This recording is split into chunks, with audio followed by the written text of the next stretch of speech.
Hello guys, welcome to our YouTube channel agriculture NGK. मेरा नाम है सौरभ बारावाल और आज हम डिस्कस करेंगे इंट्रोडक्शन ऑफ सोइल साइंस। मतलब आज का टॉपिक है इंट्रोडक्शन टू सोइल साइंस। वैसे तो इसके most of the part cover हो चुके हैं, हमारे ही एग्रीकल्चर एनजीके चैनल पे अपलोड है सोइल साइंस वाली प्लेलिस्ट में। पर कुछ most of the important part cover नहीं हुए थे, जो कि अपनी एफसीआई के एग्ज़ाम पॉइंट ऑफ व्यू से भी बहुत ही ज़्यादा इम्पोर्टेंट है, तो मैंने उनको इस वीडियो में कवर किया है। जैसा कि आपको पता है, एफसीआई के एग्ज़ाम पैटर्न के वे में मैं हर बार उसके क्वेश्चंस के बेस पे या फिर उसके क्वेश्चन से रिलेटेड मैं टॉपिक सेलेक्ट करता हूँ और उनको मॉडिफाई करता हूँ, कंपाइल करता हूँ और आपके सामने वीडियो ले आता हूँ, ताकि आप कम टाइम में ज़्यादा से ज़्यादा और इम्पोर्टेंट पार्ट रिटेन कर सकें और आपको ये पता चल सके कि इस सब्जेक्ट से ये पार्ट थोड़ा ज़्यादा इम्पोर्टेंट है और ये पार्ट थोड़ा कम इम्पोर्टेंट है। वीडियो शुरू करने से पहले मैं आपको बता दूं कि अगर आप किसी भी एग्रीकल्चर से रिलेटेड एग्ज़ाम की प्रिपरेशन कर रहे हैं तो आप हमारा व्हाट्सएप ग्रुप ज्वाइन कर सकते हैं, जिसके अंदर डेली बेसिस पे कंटेंट प्रोवाइड किया जाएगा आपको, जो वीडियोस लेक्चर दिए जाएंगे और उनके साथ साथ उन वीडियो लेक्चर की पीडीएफ्स भी प्रोवाइड की जाएगी। एवरी अपकमिंग एग्ज़ाम की गाइडेंस दी जाएगी। लास्ट टाइम एफसीआई ने जो एग्ज़ाम कंडक्ट कराया था, मिस्टर अश्वनी कुमार ने उस एग्ज़ाम को क्रैक किया था। उन्होंने अपने हार्ड वर्क डेडिकेशन के साथ वो एग्ज़ाम क्रैक किया था। उन्होंने एग्रीकल्चर एंड जीके चैनल से गाइडेंस भी ली थी और हमारा कोर्स भी परचेज़ किया था। अगर आप भी एफसीआई के लिए प्रिपेयर कर रहे हैं तो आप हमारा कोर्स परचेज़ कर सकते हैं, जिसकी फ़ी है 999, जो कि एक बहुत ही कम कॉस्ट है, कम ही फ़ी है। अगर आप इस एग्ज़ाम की बात करें तो ये काफ़ी एक अच्छे लेवल का एग्ज़ाम है। इसके अंदर आपको 6 पीडीएफ्स प्रोवाइड की जाएगी, जिनके अंदर प्रीवियस ईयर क्वेश्चन पेपर्स होंगे, एक्सपेक्टेड क्वेश्चंस होंगे और जितना भी सिलेबस है, चाहे वो जनरल एप्टीट्यूड हो, मैनेजमेंट हो, अपना एग्रीकल्चर हो, वो सारा पार्ट कवर किया गया है, वो भी बेस्ट स्टडी मटेरियल के साथ। हमने क्वांटिटी को ध्यान में ना रख के क्वालिटी को ध्यान में रखा है, ताकि आप कम टाइम में ज़्यादा से ज़्यादा रिटेन कर सकें। So with no further delay चलिए शुरू करते हैं। पहला पॉइंट अपना कि सोइल साइंस का कंसेप्ट क्या है, सोइल साइंस होती क्या है, इसकी ब्रांचेस क्या है, डिसिप्लिन्स क्या है। जो सोइल साइंस है उसके अंदर हम स्टडी करते हैं सोइल्स के नेचुरल रिसोर्सेज को। सोइल को एज अ नेचुरल रिसोर्स की तरह हम स्टडी करते हैं और इसका फॉर्मेशन कैसे हुआ, इसकी क्लासिफिकेशंस क्या है, मैपिंग, फिजिकल, केमिकल, बायोलॉजिकल और फर्टिलाइजिंग पावर प्रॉपर्टीज़, ये सब हम इसके अंदर स्टडी करते हैं और हम इसका मैनेजमेंट पढ़ते हैं इन सभी प्रॉपर्टीज़ के रिलेशन में। अब इसकी ब्रांचेज हैं दो, पहली है पेडोलॉजी और दूसरी है इडेफोलॉजी। इडेफोलॉजी को पहले पढ़ लेते हैं, क्योंकि इडेफोलॉजी के एक्सेप्ट द इडेफोलॉजी पार्ट जो बचेगा वो सारा पेडोलॉजी में चला जाएगा। तो इडेफोलॉजी में क्या आता है, इसमें हम पढ़ते हैं अपनी सॉइल्स की प्रॉपर्टी को इन रिलेशन टू जो अदर ऑर्गेनिजम्स है, स्पेशली जो बड़े प्लांट्स है उनके रिगार्डिंग में सोइल्स की प्रॉपर्टी को पढ़ना कि इनका क्या इफ़ेक्ट पड़ेगा, किस सोइल का प्लांट्स के साथ कैसा रिलेशन है, ये सब पढ़ना है। ये सब पढ़ने वाली जो साइंस है जिसके अंदर हम ये सब पढ़ते हैं वो होती है edaphology. On the another hand अगर हम पेडोलॉजी की बात करें तो इसके अंदर हम पढ़ेंगे सोइल की फॉर्मेशन, केमिस्ट्री, मॉर्फोलॉजी, क्लासिफिकेशन, ये सब आ जाएगा अपना पेडोलॉजी के अंदर। नेक्स्ट है कि इसकी डिसिप्लिन्स कितनी है। इसकी डिसिप्लिन्स है 6 डिसिप्लिन्स है इसके अंदर, सोइल साइंस के अंदर। पहली है सोइल फर्टिलिटी, मतलब इसकी न्यूट्रिएंट सप्लाइंग प्रॉपर्टी या फिर पावर कह सकते हैं, हम उसको पढ़ते हैं।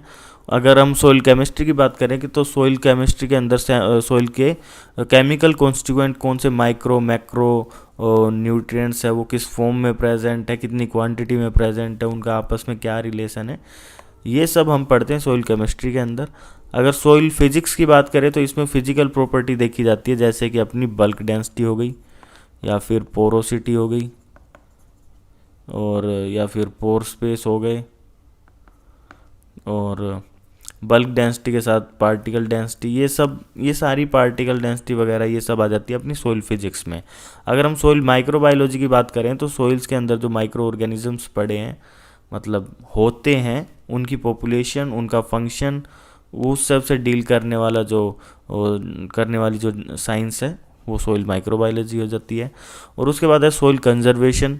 इसके अंदर क्या होता है, जो सॉइल्स को प्रोटेक्शन देने वाली चीज़ों के बारे में पढ़ते हैं, चाहे वो किससे रिलेटेड हो, फिजिकल लॉस से रिलेटेड हो, केमिकल लॉस से रिलेटेड हो। ठीक है। सॉइल पैडोलॉजी फिर से आ गया, dealings with the genesis, survey and classification of soil. उसके बाद पढ़ते हैं आसान है, composition of soil. Soil composition क्या है, अब ये देखिए, पहले मैं इसको, कुछ 45% होता है इसके अंदर मिनरल, 5% होता है ऑर्गेनिक मैटर, और सही 25% होता है अपना सॉइल एंड वाटर। अगर हम बात करें ऑर्गेनिक कंटेंट की और ऑर्गेनिक मैटर की, तो ये एक मतलब ऑप्टिमम माना जाता है 5%, पर अगर इंडिया में देखे जाए तो ये 1% से भी कम है, लेस देन 1% ऑर्गेनिक मैटर, जो कि बहुत ही एक तरह से ख़राब बात है कि इतना कम ऑर्गेनिक मैटर है। अब हम पढ़ते हैं अपना मोस्ट इम्पोर्टेंट पार्ट इस पूरे लेक्चर का, मतलब सेकंड मोस्ट इम्पोर्टेंट पार्ट। एक और आगे एक अच्छा पार्ट आने वाला है जिसमें से बहुत सारे क्वेश्चन पूछे जाते हैं, छोटे से लेके बड़े एग्जाम्स तक। तो रॉक एंड मिनरल्स को पढ़ते हैं पहले। सबसे पहले रॉक्स होते क्या हैं, ये जो मिनरल्स वगैरह होते हैं ये इसका सबसे छोटा पार्ट होता है। रॉक्स बनते कैसे हैं, जब मोल्टन मैग्मा, जिसको हम लावा बोल देते हैं, जब ड्राई होता है या ठंडा होता है तो वो क्या बन जाता है, रॉक बन जाता है। और इसकी स्टडी को, रॉक्स की स्टडी को बोलते हैं टेरोलॉजी। कुछ लोग इसको पटेरोलॉजी बोलते हैं, पर ये टेरोलॉजी है, जो एक ग्रीक वर्ड है। टेरा मीन्स रॉक और लोगोस मतलब टू स्टडी या साइंस। हाँ, उसके बाद है, अगर हम ओरिजिन ऑफ रॉक्स की बात करें तो उसको बोलते हैं टेरोजेनेसिस। अब फॉर्मेशन ऑफ रॉक के बेस पे रॉक्स को 3 पार्ट में डिवाइड किया गया है। पहला है इग्नीशियस रॉक, जिसको प्राइमरी रॉक बोला जाता है, जो कि वो रॉक होता है जो कि मैग्मा, मोल्टन मैग्मा, ये सब की कूलिंग से जो बनते हैं। मतलब प्राइमरी जो, मतलब एक तरह से माने तो मदर रॉक इसको ही बोल सकते हैं। तो अगर इस मदर रॉक का कहीं पे ट्रांसफ़र होता है, ब्रेक डाउन होके, या फिर सीमेंटेशन होता है, कहीं पे एक्यूमुलेट होता है, ये कहीं पे पानी से, हवा से, किसी भी तरह से दूसरे एरिया में ट्रांसफ़र होता है, और तब वहाँ जाके कोई सेडिमेंटेशन से जो रॉक बनता है उसको बोलते हैं सेकेंडरी या फिर सेडिमेंट्री रॉक। सेडिमेंटेशन होता है कहीं पे जमते रहना, ऐसे जमता रहेगा, layer layer layer layer layer, तो और फिर वो रॉक बन जाता है ऐसे। ठीक है। उसके बाद है third one is metamorphic rock, जो बनता है अल्ट्रेशन से। अल्ट्रेशन किस टाइप की है, फिजिकल अल्ट्रेशन भी हो सकती है, केमिकल अल्ट्रेशन भी हो सकती है। किसकी, वो होगी प्राइमरी रॉक्स और सेकेंडरी रॉक्स की। हो सकता है दोनों को मिला के बना हो, ये दोनों में कुछ चेंजेस आए हों, और फिर दोनों को मिलने के बाद कुछ चेंज आए हों और तीसरा बनता हो, तो मेटामॉर्फिक। इंडिविजुअली भी अगर कोई केमिकल फिजिकल चेंज आते हैं और कोई नया रॉक बनता है तो वो मेटामॉर्फिक रॉक होगा। आगे पढ़ते हैं इसको। उसके बाद है इग्नीशियस रॉक को अगर अच्छे से पढ़े तो इग्नीशियस रॉक को 2 पार्ट में डिवाइड किया गया है। पहला होता है एक्सट्रूसिव और दूसरा होता है इंट्रूसिव। अब नाम से ही पता चल रहा है, अगर कोई मैग्मा,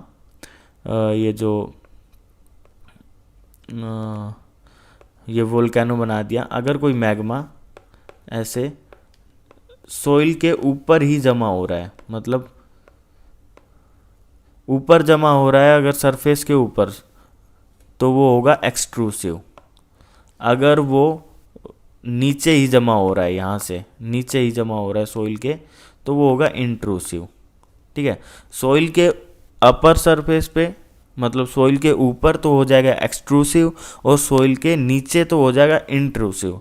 अब एक्सट्रूसिव के 2 एग्जाम्पल है, देखना, याद रखने, एग्जाम्पल बिल्कुल याद रखने हैं, मोस्ट इंपॉर्टेंट है। एक्सट्रूसिव का एग्जाम्पल बेसाल्ट और रायोलाइट, जिसमें से बेसाल्ट ज़्यादा इंपॉर्टेंट है। अगर हम बात करते हैं इंट्रूसिव की, तो ग्रेनाइट, साइनाइट, डायोराइट और गैब्रो। अब डायोराइट को डोलोमाइट मत समझ लेना, डायोराइट अलग है। अब वेस्कुलर रॉक्स कैसे बनते हैं, क्या होता है, जब मैग्मा ये आया, सरफेस पे आया या फिर कहीं पे भी आया, तो जो वहाँ पे अगर मॉइस्चर प्रेजेंट है, वाटर प्रेजेंट है, तो वो क्या होगा, स्टीम, उसका स्टीम बनेगी और वो ऊपर की तरफ मूव करेगा।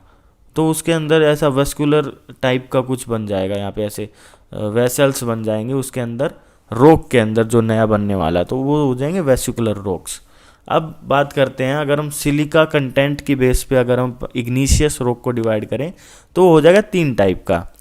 ये जो रॉक होगा ये हो जाएगा 3 टाइप का। पहला हो जाएगा एसिड रॉक, दूसरा हो जाएगा इंटरमीडिएट रॉक और हो जाएगा तीसरा basic rock. Acid rock granite और रायोलाइट। देखिए ग्रेनाइट और रायोलाइट ये है एसिड रॉक, बिल्कुल इंपॉर्टेंट है एसिड रॉक, जिसमें सिलिका 65% से ज़्यादा है। सिलिका 65% से ज़्यादा है ग्रेनाइट रायोलाइट के अंदर, जो कि एक एसिड रॉक का एग्जाम्पल है। अगर हम इंटरमीडिएट की बात करें तो उसमें आ जाएगा सब एसिड रॉक और सब बेसिक रॉक। सब एसिड रॉक में 60 से 65% तक सिलिका होगी, जिसके एग्जाम्पल है साइनाइट और ट्रैकाइट। अगर बेसिक रॉक की बात करें तो डायोराइट और एंडेसाइट। अब सब बेसिक रॉक थे, अब बेसिक रॉक की बात करें तो 40 to 45% उसमें सिलिका होगी, गैब्रो और बेसाल्ट। अब मैंने इग्नीशियस रॉक को याद रखने के लिए एक छोटी सी ट्रिक बनाई है, जिसको मैंने बोला है जी बसड़। हाँ, थोड़ा सा अजीब नाम है। तो जी बसड़ मतलब जी से ग्रेनाइट, जी से गैब्रो, बी से बेसाल्ट, किधर लिखूं, इधर बेसाल्ट, एस से हो जाएगा अपना क्या बोलते हैं साइनाइट, और डी से हो जाएगा डोलोराइट, नहीं होगा डायोराइट,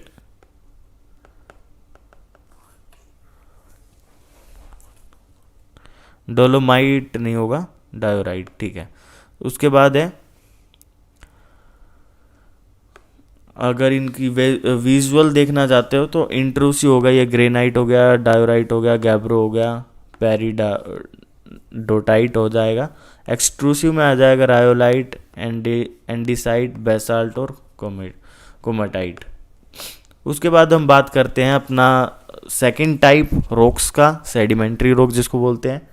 नाम से ही पता चल रहा है सेडिमेंटेशन से जो बनता है, सेडिमेंट्स। ठीक है, अब वो किससे होगा सेडिमेंट, मतलब किससे, अगर हम बात करें कि कौन से फैक्टर हो सकते हैं जिससे सेडिमेंटेशन होगा, वो विंड से हो सकता है, वाटर एक्शन से हो सकता है। ठीक है, at the surface of the earth many are deposited in layer and form the chemical reaction as precipitates from aqueous solution. Sediments में कंटेन वेरियस साइज पार्टिकल। ठीक है, अलग अलग साइज के पार्टिकल हो सकते हैं। एग्जाम्पल इंपॉर्टेंट है, सैंडस्टोन इम्पोर्टेंट है, लाइमस्टोन इम्पोर्टेंट है, शेल, डोलोमाइट। ठीक है, ये इंपॉर्टेंट 4 एग्जाम्पल है सेडिमेंट्री रॉक के। 2 मोस्ट इंपॉर्टेंट पार्ट के फॉसिल्स किस रॉक्स में प्रेजेंट होते हैं, तो वो होते हैं सेडिमेंट्री रॉक्स के अंदर। Sedimentary rocks made by stratification. Stratification मतलब डिफरेंट टाइप ऑफ अरेंजमेंट हम बोल सकते हैं। तो सेडिमेंट्री रॉक मिलते हैं डिफरेंट टाइप ऑफ अरेंजमेंट से। अब ये उसके एग्जाम्पल विजुअल्स के साथ, लाइमस्टोन, शेल, सैंडस्टोन, कॉन्ग्लोमरेट, ये ज़्यादा इम्पोर्टेंट नहीं है। उसके बाद हम बात करते हैं थर्ड वन की, मेटामॉर्फिक रॉक। अब देखिए मेटामॉर्फिक रॉक मतलब अल्ट्रेशन किसी भी तरह की अल्ट्रेशन हो, फिजिकल हो, केमिकल हो। फिजिकल में क्या आ जाएगा, प्रेशर आ जाएगा। केमिकली हो, एक्टिव गैसेस, लिक्विड गैस, कुछ भी हो, अगर अल्ट्रेशन आ रहा है तो वो मेटामॉर्फिक आ जाती है। अगर हम बात करते हैं अगर वो वाटर से चेंज आ रहा है तो वो होगा मेटामॉर्फिक हाइड्रोमेटामॉर्फोसिस से। हाइड्रोमेटामॉर्फोसिस बोलेंगे उस प्रोसेस को जिससे वो मेटामॉर्फिक रॉक बनी है। अगर वो प्रेशर से बनी है तो वो बोलेंगे डायनेमो मेटामॉर्फोसिस। डायनेमो मेटामॉर्फोसिस हो गया। अब एग्जाम्पल है, देखिए एग्जाम्पल कैसे लिखे हैं कि सैंडस्टोन क्या अपना, सैंडस्टोन सेकेंडरी या फिर सेडिमेंट्री है, उससे जो बनेगा क्वार्ट्जाइट। ठीक है, एक मेटामॉर्फिक रॉक है। शेल भी अपना सेडिमेंट्री है, उससे स्लेट, मिका और चिस्ट बन रहा है, ये मेटामॉर्फिक है। लाइमस्टोन ये भी अपना सेडिमेंट्री है, इससे जो बन रहा है मार्बल, लाइमस्टोन से मार्बल। ग्रेनाइट ये अपना प्राइमरी है, इससे ग्रेनाइट जेनेसिस बन रहा है। डोलराइट ये अपना प्राइमरी है और इससे हॉर्नब्लाइट जेनेसिस बन रहा है। तो ये याद रखना कि किससे कौन बन रहा है। हॉर्नब्लाइट जेनेसिस पूछते हैं, मार्बल पूछते हैं, यही दो मोस्टली पूछते हैं, तो ये ज़्यादा ध्यान रखना। अब बात करते हैं रॉक्स का सब पार्ट बोल सकते हैं या फिर उसका कोई यूनिट बोल सकते हैं जो मिनरल्स होते हैं। और मिनरल्स के ओरिजिन के बेस पे मिनरल्स को एक क्लासिफाई किया गया है, मिनरल्स को क्लासिफाई किया गया है सेम वैसे ही प्राइमरी, सेकेंडरी और accessory. Primary, secondary, accessory, essential, ये चार। असेसरी एसेंशियल तो इनके यूजेस की बेस पे है और प्राइमरी सेकेंडरी उनके ओरिजिन के बेस पे है। प्राइमरी मतलब अगर वो ओरिजिनेट हुआ है रॉक्स से, ओरिजिनली वो रॉक से ओरिजिनेट हुआ है तो वो हो जाएगा प्राइमरी, जिसके एग्जांपल हो जाएंगे फेल्ड्स्पार जो कि मोस्ट इम्पोर्टेंट एग्जांपल है, mica, biotite, dolomite, olivine, serpentine. तो ये हैं अपने मिनरल्स प्राइमरी। सेकेंडरी मतलब जो प्राइमरी में चेंज होने से बने हैं, ठीक है, वो हो जाएंगे सेकेंडरी मिनरल्स। जैसे कि क्ले मिनरल्स हो गए, उनके एग्जांपल है क्लोराइट, इलाइट, मोंटमोरिलोनाइट। मोंटमोरिलोनाइट भी काफ़ी इंपॉर्टेंट एग्जांपल है।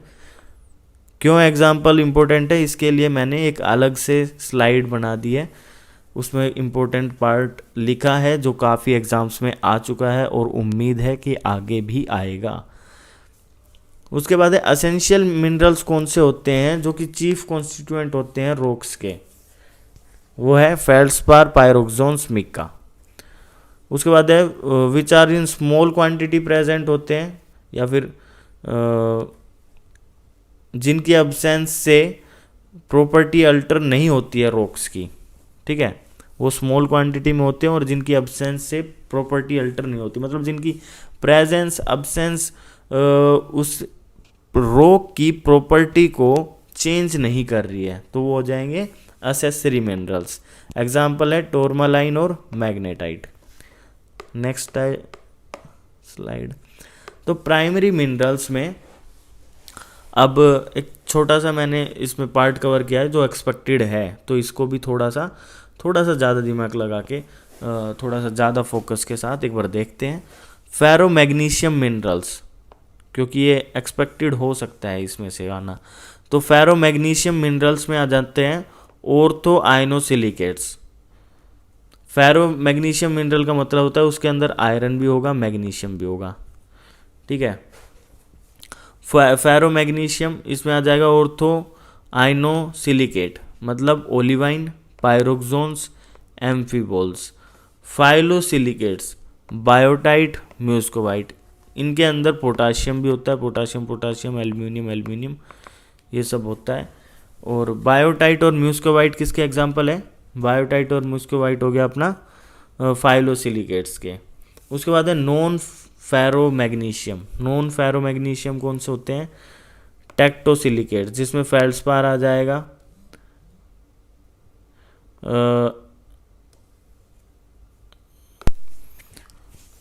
तो ये हैं अपने नॉन फेरो मैग्नीशियम। तो मिनरल्स के अंदर ये आ जाते हैं एल्बाइट, ऑर्थोक्लेस, क्वार्ट्ज इंपॉर्टेंट है, ठीक है। सेकेंडरी मिनरल्स में क्ले मिनरल्स आ जाते हैं। क्ले मिनरल्स कौन से होते हैं, क्ले मिनरल्स की बात करें, हाँ ये भी इंपॉर्टेंट पार्ट है क्ले मिनरल्स वाला। In the soil are formed from primary minerals due to the weathering process. Clay minerals वो होते हैं जो प्राइमरी मिनरल्स से वेदरिंग प्रोसेस की वजह से फॉर्म होते हैं। वेदरिंग क्या होता है कि जो रॉक्स होते हैं उनका ब्रेकडाउन होता है और उससे इस ब्रेकडाउन को स्मॉल पार्टिकल में टूटने को, ठीक है, उसको बोल देते हैं वेदरिंग। और वेदरिंग से ही सॉइल फॉर्मेशन होती है, ठीक है। तो क्ले मिनरल का साइज कितना होता है, less than 0.002 mm and are considered to be the most reactive part of soil. Okay, ये सॉइल का सबसे ज़्यादा रिएक्टिव पार्ट माना जाता है। और ये क्यों माना जाता है, इसकी सबसे इंपॉर्टेंट प्रॉपर्टी क्या है कि ये nutrient water holding capacity are controlled by clay mineral. जो क्ले मिनरल है यही सब कंट्रोल करते हैं कि सोइल, कौन सी सोइल कितनी न्यूट्रिएंट या वाटर को होल्ड कर सकता है। These minerals are layered silicate consisting of silica tetrahedron and aluminium tetrahedron. इनके अंदर लेयर होती है सिलिका टेट्राहर्डन की और एल्यूमिनियम टेट्राहर्डन की। उसके बाद करते हैं हम बात, अब जो क्ले मिनरल्स है उनको 4 पार्ट में, 4 क्लास में डिवाइड किया गया है। पहला है 1:1 क्ले मिनरल, जिनके एग्जाम्पल ज़्यादा इंपॉर्टेंट है, तो एग्जाम्पल पे ज़्यादा फोकस करना। तो 1:1 जो क्ले मिनरल है उसका एग्जाम्पल है कैओलिनाइट। जो 2:1 है वो होता है नॉन एक्सपेंडिंग टाइप। पूछ लेते हैं बहुत बार, बहुत ही ज़्यादा बार पूछा गया है कि नॉन एक्सपेंडिंग टाइप, छोटे एग्जाम्स में तो मोस्टली आ ही जाता है कि non expanding type clay mineral का एग्जाम्पल बताओ या फिर रेशो बताओ। तो 2:1 में होता है और उसके एग्जाम्पल होता है बायोटाइट जो कि अपना ब्लैक मिका है, म्यूस्कोवाइट जो कि अपना वाइट मिका है, और इलाइट जो कि विदर्ड मिका है। ठीक है, उसके बाद है 2:1 पर एक्सपेंडिंग टाइप। एक्सपेंडिंग टाइप कौन सा है? पार्शियली एक्सपेंडिंग हो जाएगा वर्मिकुलाइट और फुल्ली एक्सपेंडिंग टाइप हो जाएगा मोंटमोरिलोनाइट। ठीक है, इसमें काफ़ी लोगों ने इसमें वो भी कर रखा है, थोड़ा सा अल्ट्रेशन कर रखा है या फिर कन्फ्यूज़न क्रिएट कर रखा है कि पार्शियली एक्सपेंडिंग टाइप कौन सा है और फुल्ली एक्सपेंडिंग टाइप कौन सा है। तो पार्शियली एक्सपेंडिंग टाइप अपना वर्मिकुलाइट और फुल्ली एक्सपेंडिंग टाइप है मोंटमोरिलोनाइट। अब वो क्यों कर रखा है कन्फ्यूज़न वो भी मैं आपको आगे बताऊंगा, पर आप लोगों को कन्फ्यूज़ होने की ज़रूरत नहीं है क्योंकि ये ऑथेंटिकेटेड सोर्स से मैंने आपके लिए लेक्चर बनाया है। उसके बाद है third one is 2:2 clay mineral, जिसका एग्जाम्पल है क्लोराइड। अब ये रीज़न है, मैं अभी बता रहा हूँ। ये क्ले मिनरल्स की दिया है मैंने टेबल और ये है उसका कैटायन एक्सचेंज कैपेसिटी। ये पार्ट भी काफ़ी बार एग्ज़ाम में पूछा जाता है, तो प्लीज़ इस पार्ट को तो आप बिल्कुल ध्यान से अपने दिमाग में बैठा लें। नंबर याद करने की ज़्यादा ज़रूरत नहीं है, पर कम से कम ये तो ज़रूर याद रखें कि किसकी कैटायन एक्सचेंज कैपेसिटी ज़्यादा है और किसकी कम है। तो जो कैओलिनाइट है उसकी सबसे कम मानी गई है कैटायन एक्सचेंज कैपेसिटी, जो कि 3 से 10 है। और उसके बाद है इलाइट जिसकी 10 से 40 है, जिसके बराबर है क्लोराइड की 10 से 40, मोंटमोरिलोनाइट की 80 से 150 और वर्मिकुलाइट की 100 से 150। देखो यहाँ पे कैटायन एक्सचेंज कैपेसिटी तो वर्मिकुलाइट की ज़्यादा है, पर इसकी एक्सपेंडिंग कैपेसिटी कम है। वर्मिकुलाइट की एक्सपेंडिंग कैपेसिटी कम है पर इसकी कैटायन एक्सचेंज कैपेसिटी ज़्यादा है, इसकी थोड़ी सी कम है मोंटमोरिलोनाइट की। और सबसे ज़्यादा होती है अपनी ऑर्गेनिक कोलोइड की। अगर उससे भी ज़्यादा बात करें तो ह्यूमस की। अब जो हम पढ़ेंगे soil water classification. Soil water का क्लासिफिकेशन 2 पार्ट में कर रखा है हमने, एक है फिजिकल क्लासिफिकेशन, दूसरा बायोलॉजिकल क्लासिफिकेशन। अब जो आगे 4-5 स्लाइड्स हैं उनको मैं आपको इसी एक ही स्लाइड में समझाने की कोशिश करूँगा और उम्मीद करता हूँ आप समझ भी जाएंगे, आपको पता भी होगा। कुछ डाउट्स होंगे तो वो अभी क्लियर हो जाएंगे। देखिए पहला है हाइड्रोस्कोपिक। इसके अंदर जो वाटर प्रेजेंट होता है वो जो सोइल पार्टिकल्स होते हैं उसकी बिल्कुल सरफेस पे ऐसे अटैच होता है, बिल्कुल सरफेस पे ऐसे। ठीक है, और इसलिए ये वाटर भी अवेलेबल वाटर में काउंट नहीं होता है। ठीक है, वाटर अडेयर्स टू सोइल पार्टिकल।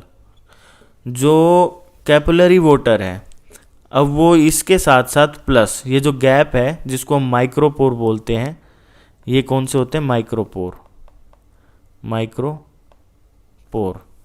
ठीक है, ये होते हैं माइक्रोपोर। इसके अंदर इस गैप में भी वाटर प्रेजेंट होता है, तब वो वाटर तो हो जाता है भाई अवेलेबल अपने प्लांट्स के लिए। ठीक है, लार्ज पोर्स का मतलब ये नहीं है मैक्रोपोर्स, मतलब है इसका माइक्रोपोर, पर इससे ज़्यादा हाइड्रोस्कोपिक वाटर से ज़्यादा प्रेजेंट होता है कैपिलरी वाटर में, इसलिए लार्ज पोर्स बोल दिया है। और यही अवेलेबल होता है क्रॉप्स के लिए। ठीक है, उसके बाद है ग्रेविटेशनल वाटर। ग्रेविटेशनल वाटर कौन सा होता है? जो कि इसमें कम वाटर था, सिर्फ अडेयर हो रखा था, इसमें इतना वाटर था कि माइक्रोपोर्स के अंदर प्रेजेंट है। इस केस में क्या होगा कि मैक्रोपोर्स में भी प्रेजेंट होगा और वो ग्रेविटेशनल फोर्स के साथ डाउनवर्ड मूवमेंट करेगा। वो इस पोर्स में रुकेगा नहीं, वो सीधा डाउनवर्ड मूवमेंट करके नीचे चले जाएगा।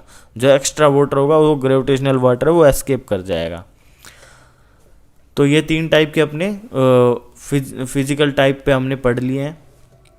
इसके बाद है, अगर हम फील्ड कैपेसिटी की बात करते हैं और ये विल्टिंग पॉइंट की बात करते हैं, और इनके बीच में होता है कैपिलरी वाटर, जो होता है अपना 1/3 to 31, 1/3 to 31, और इसमें से भी 31 में से भी 15 तक ही वाटर अवेलेबल होता है, और 15 के बाद वाटर अवेलेबल नहीं होता है। मतलब 1/3 to 15 तक वाटर बिल्कुल ऐसा मोस्ट अवेलेबल पार्ट में प्रेजेंट होगा, ठीक है। और 1/3 पे फील्ड कैपेसिटी होती है, विल्टिंग पॉइंट होता है 15 पे। अगर 15 से ऊपर जाता है तो विल्टिंग पॉइंट आने लग जाता है, मतलब अब वो वाटर अब्जॉर्ब नहीं कर सकता है प्लांट, ठीक है। इसको मैंने आगे एक टेबल की फॉर्म में समझा था, तो आप इस वाले पार्ट को टेबल की फॉर्म में आगे समझ लेना। तो ग्रेविटेशनल वाटर क्या होता है, जो कि लार्ज सोइल पोर्स को, मतलब मैक्रो पोर्स में प्रेजेंट होता है और वो मूव करता है डाउनवर्ड। ये ग्रेविटेशनल वाटर आपने समझ लिया है। इसके लिए जो होता है, जो फोर्सेस होती है, जो टेंशन लगता है, वो होता है 0 to लेस देन 1/3 ATM, ठीक है। इतना कम फोर्स होता है, इसलिए ही वाटर पे कोई मतलब ऐसा फोर्स नहीं होता कि वो मिट्टी में रुके। इतने कम फोर्स होने की वजह से पूरा वाटर, जो ग्रेविटेशनल वाटर होता है, पूरा नहीं, जो ग्रेविटेशनल वाटर जो होता है वो मूव कर जाता है डाउनवर्ड। दूसरा होता है अपना कैपिलरी वाटर। कैपिलरी वाटर जो held in the capillary pores, जो कैपिलरी पोर्स में प्रेजेंट होता है, मतलब माइक्रो पोर्स में प्रेजेंट होता है। Capillary water is related on the soil particles by retained on the soil particle by surface forces. It is held so strongly that gravity can not remove it from the soil particle. अब ये कुछ इतनी force के साथ अपने particles के बीच में present होता है, सोइल पार्टिकल्स के बीच में प्रेजेंट होता है कि जो ग्रेविटेशनल फोर्स है वो उसको डाउनवर्ड मूव नहीं करा पाती है, पर वो इतने फोर्स के साथ होता है कि उसको प्लांट इजीली अपटेक कर सकें। ये देखिए, plant roots are able to absorb it. Capillary water is therefore known as available water. The capillary water is held between 1/3 to 31, 1/3 to 31 ATM। ये है कैपिलरी वाटर, ठीक है। पर 15 ATM पे क्या आ जाता है, विल्टिंग पॉइंट आ जाता है। उसके बाद है हाइग्रोस्कोपिक वाटर की बात करते हैं हम। हाइग्रोस्कोपिक वाटर कौन सकता है, the water that held tightly on the surface of the soil colloidal particle is known as hygroscopic water. It is essentially non liquid, move primarily in the vapour form. तो ये जो hygroscopic water होता है, ये एक तरह से हम कहें तो नॉन लिक्विड फॉर्म में प्रेजेंट होता है। ये बिल्कुल अच्छे से अडेयर होता है उस सोइल पार्टिकल के ऊपर, और अगर ये वहाँ से निकलेगा तो बस एक ही कंडीशन है, वो वेपर फॉर्म में निकलेगा। तो इसके लिए जो टेंशन जो होती है क्रिएट होती है वहाँ पे 31 to 1000, 10,000 बोल सकते हैं, 10,000 ATM, ठीक है, by soil particle that plants can not absorb it. अगर हम बात करें बायोलॉजिकल क्लासिफिकेशन की, तो अब हमारे पास आ जाएगा अवेलेबल वाटर और अनअवेलेबल वाटर और सुपर अवेलेबल वाटर। तो मैं आपको पहले ही बता दूं कि सुपर अवेलेबल वाटर से नाम पे मत जाना कि वो बहुत ही ज़्यादा अवेलेबल होगा, वो बिल्कुल अवेलेबल नहीं है, आगे पढ़ेंगे। तो जो अवेलेबल वाटर है वो क्या होता है, the water which lies between wilting coefficient and field capacity. Wilting coefficient मैंने आपको क्या बताया था, 15, और अपनी फील्ड कैपेसिटी क्या थी, 1/3। तो इसके बीच में जो वाटर होगा वो होगा अपना अवेलेबल वाटर, ये हमने पहले भी डिस्कस कर लिया था। It is obtained by subtracting wilting coefficient from moisture equivalent. जब मॉइस्चर विल्टिंग कोफिशिएंट में से मॉइस्चर इक्विवेलेंट हटा देंगे तो अपना बाय अवेलेबल वाटर आ जाएगा। उसके बाद है unavailable water, which this include the whole of hygroscopic water plus the part of capillary water below the wilting point. इसके अंदर कौन कौन सा आ जाएगा, एक तो हाइग्रोस्कोपिक प्लस जो पार्ट बिलो विल्टिंग पॉइंट था, ये अनअवेलेबल वाटर आता है। वैसे तो जो ग्रेविटेशनल वाटर होता है वो भी अनअवेलेबल होता है। अब देखिए सबसे अच्छी टर्म आई है, सबसे कंफ्यूजिंग और सबसे मज़ेदार term, super available superfluous water. तो ये कौन सा होता है, the water beyond the field capacity is said to be super available. जो फील्ड कैपेसिटी से परे, बियॉन्ड का मतलब परे है, उसको बोलते हैं super available. It includes gravitational water, इसके अंदर ग्रेविटेशनल वाटर आता है, plus a part of capillary water removed from larger इंटरस्टाइसिस। Larger इंटरस्टाइसिस और जो ग्रेविटेशनल वाटर होता है वो होता है super available water. This water unavailable for the use of plant, और ये अनअवेलेबल होता है प्लांट के यूज़ के लिए। तो हमें क्या पता चला, ग्रेविटेशनल वाटर प्लस में जो लार्जर इंटरस्टाइसिस में जो प्रेजेंट होता है वो, मतलब कह सकते हैं मैक्रोपोर जिसको हम बोल सकते हैं। तो ग्रेविटेशनल वाटर और मैक्रोपोर्स, इनमें जो वाटर प्रेजेंट होगा वो होगा सुपर अवेलेबल, होगा तो नहीं अवेलेबल पर उसको बोलेंगे सुपर अवेलेबल। अगर हम बात करें hygroscopic water plus below wilting point जो वाटर है उसको बोलेंगे हम अनअवेलेबल वाटर। तो ये भी क्वेश्चन बन सकता है कि अनअवेलेबल वाटर कौन सा होता है, वो बोल सकते हैं आपको हाइग्रोस्कोपिक वाटर प्लस में ग्रेविटेशनल वाटर। तो आप कहोगे हाँ भाई ग्रेविटेशनल वाटर भी तो अवेलेबल नहीं होता प्लांट के लिए, तो वो भी हो सकता है। मैंने इसलिए यहाँ पे प्लस करके नहीं लिखा था क्योंकि वो नहीं होता है। अनअवेलेबल में सिर्फ आएगा अपना hygroscopic plus below wilting point वाला। अगर हम सुपर अवेलेबल की बात करेंगे तो वहाँ पे आ जाएगा ग्रेविटेशनल वाटर और जो मैक्रोपोर्स में लार्जर इंटरस्टाइसिस में प्रेजेंट होता है वो। आज का लास्ट पॉइंट जो कि मोस्ट इम्पोर्टेंट है, जो आजकल कहें तो काफ़ी क्वेश्चन मतलब काफ़ी इम्पोर्टेंट पार्ट बन चुका है, क्योंकि जो छोटे पार्ट थे वो मोस्ट ऑफ द एग्ज़ाम्स में कवर हो चुके हैं। अब यहाँ से क्वेश्चन आने लग गए हैं पीएफ से, क्योंकि सब कहते हैं भाई हमें पीएच का तो पता है पर ये पीएफ क्या है। एग्ज़ाम में सब एकदम से ऐसे बौखला से जाते हैं। तो है तो इजी, अपने जो ऑथेंटिकेटेड सोर्सेज हैं उसमें इजीली अवेलेबल है, पर ज़्यादातर लोग इसको याद नहीं करते हैं। तो अब हम पढ़ते हैं। सबसे पहले आएगा अपना ग्रेविटेशनल वाटर। ग्रेविटेशनल वाटर मतलब जिसके अंदर जिस पे टेंशन लग रही होगी लेस देन 1/3 ATM, और इसके लिए पीएफ है अपना लेस देन 2.54। अगर हम बात करें फील्ड कैपेसिटी की तो 1/3 पे ATM पे फील्ड कैपेसिटी होती है, जिसके लिए पीएफ है 2.54। अगर हम बात करें कैपिलरी की तो वो है 1/3 to 31, और जिसके लिए पीएफ है 2.54 to 4.50। अब अच्छी बात है ये 2 पॉइंट। तो विल्टिंग पॉइंट होता है जो कि एग्जाम्स में पूछे जाते हैं, विल्टिंग पॉइंट होता है 15 पे, मतलब इनके कहीं मिड में 15 पे होता है विल्टिंग पॉइंट, जिसके लिए इससे थोड़ा सा कम 4.50 से मतलब 4.20 पे पीएफ होता है जिसके लिए। अगर हम हाइग्रोस्कोपिक कोफिशिएंट की बात करें तो इसके बिल्कुल एंड पॉइंट पे, मतलब ये जो 31 है ये यहाँ पे हाइग्रोस्कोपिक कोफिशिएंट, जिसके लिए पीएफ है 4.50, इसका एंड आ गया।